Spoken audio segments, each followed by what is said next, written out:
The Rubik cube is actually extremely complex. Probably all of you remember the nights and the days which you spent on trying to solve this.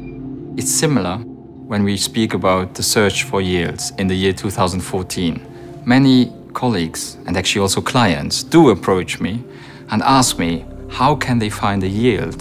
What they mean is they want a high yield without taking any adequate risk. And that simply is not possible. I cannot draw the right rabbit out of the black hat.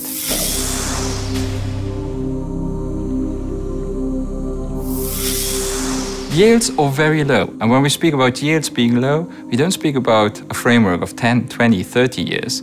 But for some economies, we speak about 100 or 150 years. So if you look today at lower graded bonds, the real yield is probably 2.5%. And if you look at a much higher graded bonds, actually at shorter dated higher graded bonds, the real yield is negative.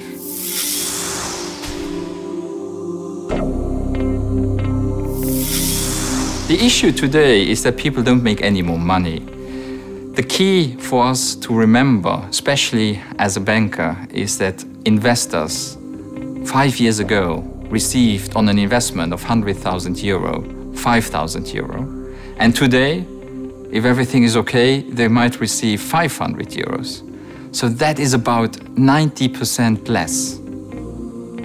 Now, how can you spice up the return? Basically, there's only one solution, and that solution is to add risk to it. There are different kinds of risk. One risk is credit risk.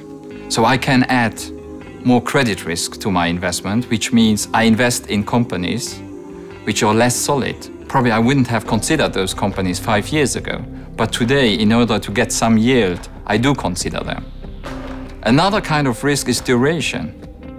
Today, in order to have a yield, a real yield of 1%, I need to have a duration of 7 years or longer.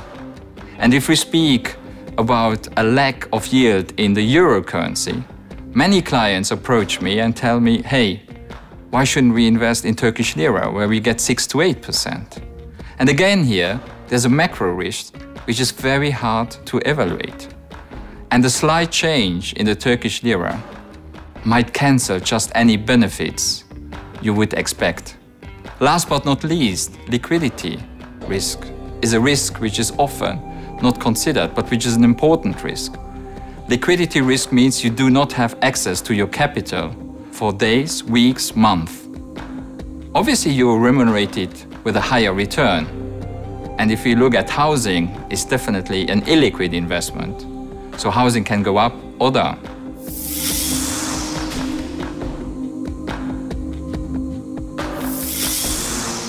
There's obviously also a difference between real and nominal yields. So if you go backwards 5, 6 years, the nominal yield might have been 5% and the real yield 1%, because it's a difference between the nominal and inflation.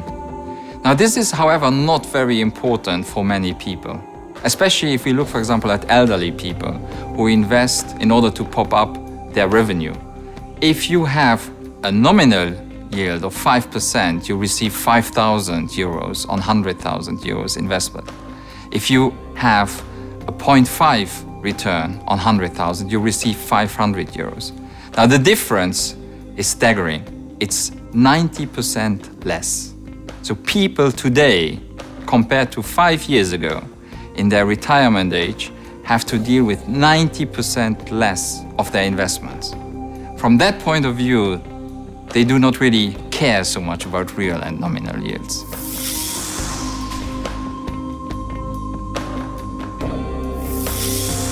So people need to understand that they have to change their behavior. Changing their behavior means probably diversification. We have recently met an actuary who came up with a simple calculation that if you need to have a return of 4% between now and the next 10 years, you need to have an equity exposure of at least 35%. So there's a new world. But it's not only up to diversification, it's also up the buy and hold attitude, which many retired people had in the past, is not valid anymore. You really need to buy then you need to sell, to buy, to sell again. A kind of a trading is necessary. So it's like the Rubik cube. I cannot tell you that there's only one solution, and that solution is also hard to find. There are many solutions, and each one can personalize the solution which is the best for him.